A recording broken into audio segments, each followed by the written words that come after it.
Predictive is all about artifacts, like following a process, coming up with some plans, coming up with some artifacts, some kind of documentation. It's all about documentation, right? Necessary or unnecessary documentation, but if it is part of the process, you probably would need it. And that has been the conversation in the third point of Agile Manifesto yesterday. So,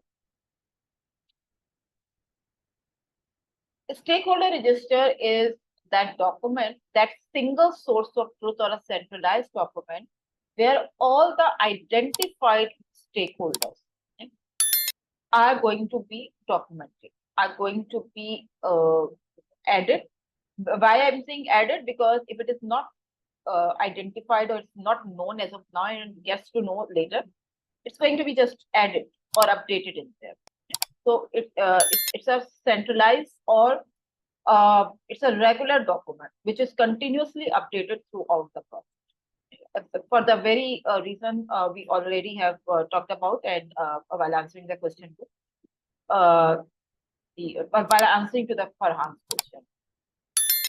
So how does the stakeholder register looks like? Again, there is no hard and fast answer to it.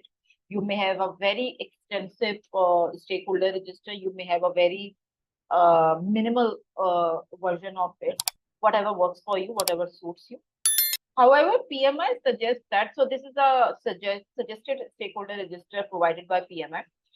PMI suggests that at the very least, a stakeholder register should carry all of this, which is stated here. You may have many other fields, but this should be the minimum. So the name of that person or the organization, there may be a tag stating that this is a group or an individual or an organization. You may have their role, if it is not a confidential or secretive stakeholder, which may be the case in some projects. So there was a student who asked this question few days ago, that what about those stakeholders who we do not want to declare publicly, who are there in the project, they are serving, but they are not open to everyone. Where are we going to keep them? In that case, if they are, if they have that specified nature of work in the organization or in the project, then in that case, maybe you can have a separate list of stakeholders. Of course, they are not going to be too many. And you can keep that within that set of people who are aware of that. And you can manage and analyze and engage that over there. So it's easy to do. It's not that difficult. But yes, if you have too many documents in the capacity of stakeholder register, then the management may get a little difficult. But I mean, in that case, you have no other choice. Then this part is super important. This is how you understand your stake. So as I said earlier, knowing the stakeholder is not enough. What they want from the project or what you want from them is very, very important to analyze and understand them. Knowing their needs, expectations, their requirements, what they want, when they want, why they want is very, very important in the process. For instance, if we take that use case that we have just covered, for instance, if your boss, if your immediate boss is one of the stakeholders in the process, you should be knowing that what is his need, what is his expectations from you when it comes to the PMP certification. Does he want only the credential? Does he want only that paper? Does he want the knowledge? How he's planning you as a professional going forward with this PMP? You should be knowing that. You should be understanding that. And without understanding, you probably, especially if you are fulfilling an organization need with the certification, you probably would not be in the right direction for your certification. The right direction, nevertheless, is like you going step by step and covering everything, and spanning 3 to 4 months in preparation and all. but not everybody has that luxury. Right? Some people are like in a way too hurry to get that done, and when it comes to that, for your information, for us, each of the student or each of the customer is a stakeholder, and we do this kind of exercise for all of them actually. So in this group only, we have 17 different students who are associated with us for their PMP journey. So for different people, maybe the ultimate goal and objectives is the same for everyone. However, their needs and expectations and their constraints and their maybe their job related challenges and their personal constraints can be different.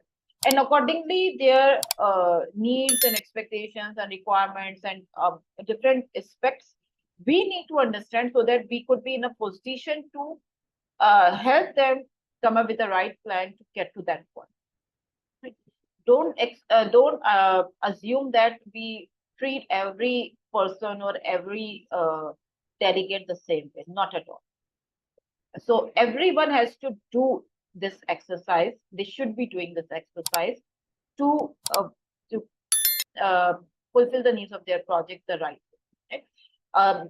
Maybe someone would say that all of these are students and what's a big deal? You are supposed to be treating them the same way.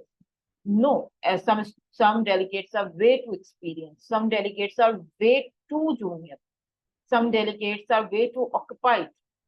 Some delegates are way too difficult to, engage because of their personality traits and their behavioral attributes. So understanding that helps us to get to the point that what's going to be the right engagement strategy, which is the next conversation, to help them achieving this journey. Same is the case with the project manager and the project team. By the way, project manager alone doesn't do this exercise. He may be the process owner in this for this articulation and for the regular check and balance of updating the register, but he may need variety of other stakeholders as well and variety of other team members to help him knowing the right stakeholders and understanding them and engaging them. For instance, the way we have done the brainstorming activity, all of us have done this activity together.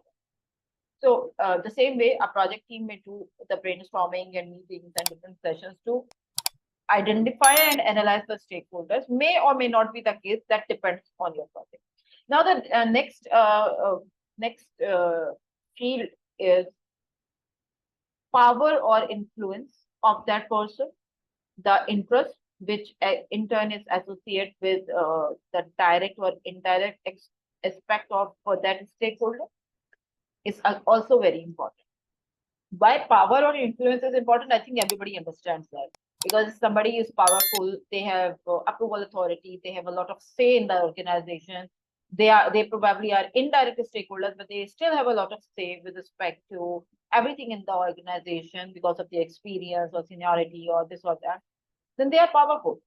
Even if they are not the direct contributor to the project, if they are one of the stakeholders, you need to be like very careful about them. So knowing the power is at times people they get confused with the power or influential attribute, influence or power attribute in the stakeholder list. Influence or power comes directly from the organizational status, like their designation or their role or in the project. That is how we define power or influence in the project. At times, some stakeholders are senior in the organization or senior in that skill set. So they are given a very importance for that project. So they also become influential in that case. Yes, sir, please. Well. Okay, so my understanding is that there might be some stakeholders that do not have so much power, but they have a lot of influence in your project. Yes.